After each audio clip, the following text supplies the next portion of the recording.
நீங்க துபாயில ஒரு கடைக்கு ப்ரமோஷன் பண்ணா கிட்டத்தட்ட 2,45,000 ரூபாய் ஃபைன் போடுறாங்க.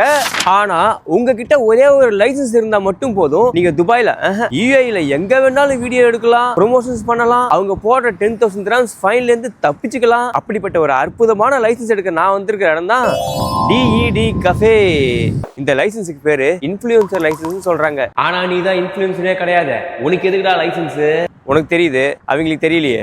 துபாய்க்கு சுத்தி பார்க்க வர நாங்களும் இந்த லைசன்ஸ் எடுத்தா வீடியோ எடுக்கணுமா துபாயிலான்னு கேட்டா கிடையாது. டூரிஸ்டா வரவங்களுக்கு யாருக்கும் இது கிடையாது. நீங்க வந்து வீடியோ எடுத்துக்கலாம். ஆனா இங்கேயே வாழ்ந்துகிட்டு வேலை செஞ்சுக்கிட்டு விளாக்ன்ற பேர்ல வீடியோ எடுக்கிறவங்க, ரிவ்யூன்ற பேர்ல ப்ரொமோஷன் பண்றவங்க, நான் ஒரு இன்ஸ்டாகிராம் இன்ஃப்ளூயன்சர்னு மேரிக்கு சுத்தி வரவங்க எல்லாரும் இந்த லைசன்ஸ் எடுத்தான் ஆகணும், இன்க்ளூடிங் மீ. மாதிரியே நான் துபாயில தான் இருக்கிறேன், நீ சொன்ன மாதிரி வீடியோ எல்லாம் எடுக்கலாம், ப்ரொமோஷன் எல்லாம் பண்றேன், இந்த லைசன்ஸ் எடுக்கிறதுக்கு எவ்வளவு செலவாகும் சொல்லுப்பா அப்படின்னு சொல்றவங்களுக்கு, நீங்க துபாயில எங்க இருந்தாலும் ஜுமைரால இருக்கிற இந்த DED Cafeக்கு வந்துட்டீங்கன்னா ரெஜிஸ்ட்ரேஷன் ஃபீஸ்னு சொல்லிட்டு ஒரு 145 dirhams வாங்குவாங்க.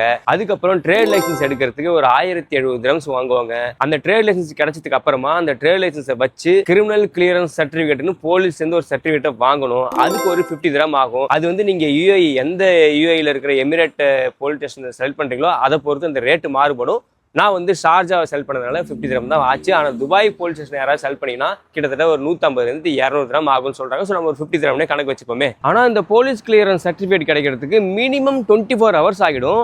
அந்த சர்டிஃபிகேட் கிடைச்சதுக்கு அப்புறமா அதை எடுத்துக்கிட்டு மீண்டும் இந்த ஆஃபீஸுக்கு வந்தீங்கன்னு வச்சுக்கோங்களேன், உங்க சோஷியல் மீடியா லிங்க் எல்லாம் வாங்கி அதை மீடியா அத்தாரிட்டிக்கு அனுப்பி வச்சு மீடியா பர்மிட்டுக்கு அப்ளை பண்ணுவாங்க. அதுக்கு ஒரு 300 dirham கேட்பாங்க. ஸோ டோட்டலா இவ்வளோ வந்துடும், நம்ம ஒரு பைசாவுக்கு இவ்வளோ வந்துடும். அப்போ அப்ளை பண்ண உடனே இந்த லைசன்ஸ் கிடைச்சிருமா மோகன் கேட்டா அதுதான் கிடையாது. நீங்க மீடியா பர்மிட்டுக்கு அப்ளை பண்ணதுல இருந்துட்டு 30 நாள் இல்லைன்னா ஒரு 40 days ஆகும் உங்க கைக்கு அந்த லைசன்ஸ் கிடைக்கிறதுக்குன்னு சொல்றாங்க. அந்த லைசன்ஸ் கிடைச்சதுக்கு அப்புறமா தான் நீங்க பப்ளிக்ல வந்து ஃப்ரீயா வீடியோ எடுக்கலாம், ஒரு இடத்த எக்ஸ்ப்ளோர் பண்ணலாம், ஒரு கடைக்கு ப்ரொமோஷன் பண்ணலாம். இந்த லைசன்ஸ் அப்ளை பண்றதுக்கு லாஸ்ட் டேட்னு January 31 சொல்லியிருக்காங்க. ஸோ அதுக்குள்ள இந்த மாதிரி துபாயில இருந்து வீடியோ எடுக்கிறவங்க ப்ரொமோஷன் பண்றவங்களாம் லைசன்ஸ் அப்ளை பண்ணிடுங்க. அதுக்கப்புறம் அப்ளை பண்ணாலும் கிடைக்குமான்னு தெரியாது. இந்த வீடியோவை துபாயில இருந்து மார்க்கெட்டிங் மேனேஜ்மெண்ட் டீம் யாராவது பார்ப்பாங்க, பெய்டு ப்ரொமோஷன் தான் எனக்கும் சொல்லுவாங்கன்ற ஒரு குருட்டு நம்பிக்கையில் தாங்க இந்த வீடியோ பண்ணுறேன்.